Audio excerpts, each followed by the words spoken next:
तो हेलो मित्रों, आज हम लोग जानने वाले हैं लोकोक्ति किसे कहते हैं तथा लोकोक्ति की 5 प्रमुख विशेषताओं के बारे में हम लोग जानने वाले हैं, जो कि आपको कक्षा 9, 10, 11, 12 की हिंदी की परीक्षाओं के लिए बहुत ही महत्वपूर्ण है। तो लोकोक्ति की परिभाषा। लोकोक्ति का अर्थ होता है लोक में प्रचलित उक्ति या कथन, अर्थात जो लोक में प्रचलित कथन होते हैं उसे हम लोकोक्ति कहते हैं। फिर अर्थात किसी विशेष स्थान पर प्रसिद्ध हो जाने वाले वाक्य को लोकोक्ति या कहावत कहते हैं।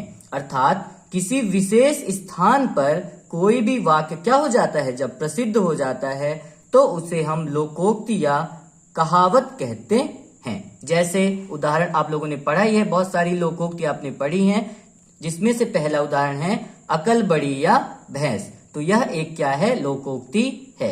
दूसरा 100 सोनार की 1 लोहार की, यह क्या है, एक लोकोक्ति है और ये कैसी है, लोक में प्रचलित कथन है। फिर तीसरा धोबी का कुत्ता ना घर का ना घाट का, यह भी क्या है, एक लोक प्रचलित क्या है, लोकोक्ति है।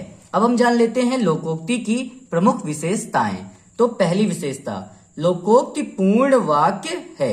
तो जो लोकोक्ति होती है यह पूर्ण वाक्य होती है, इसका हम वाक्यों में प्रयोग नहीं करते हैं। अब दूसरा, लोकोक्ति लोक में प्रचलित कथन होती है, मतलब जो भी लोक में प्रचलित कथन होते हैं उसे हम क्या कहते हैं, लोकोक्ति कहते हैं।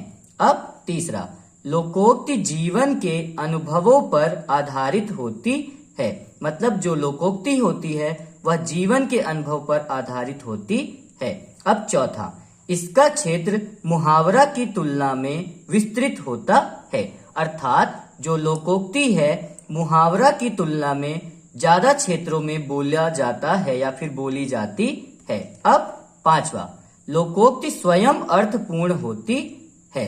तो वही बताया जा रहा है यहाँ पर कि आपको लोकोक्ति का वाक्य में प्रयोग नहीं करना पड़ता। क्यों? क्योंकि लोकोक्ति स्वयं ही अर्थपूर्ण वाक्य होती है।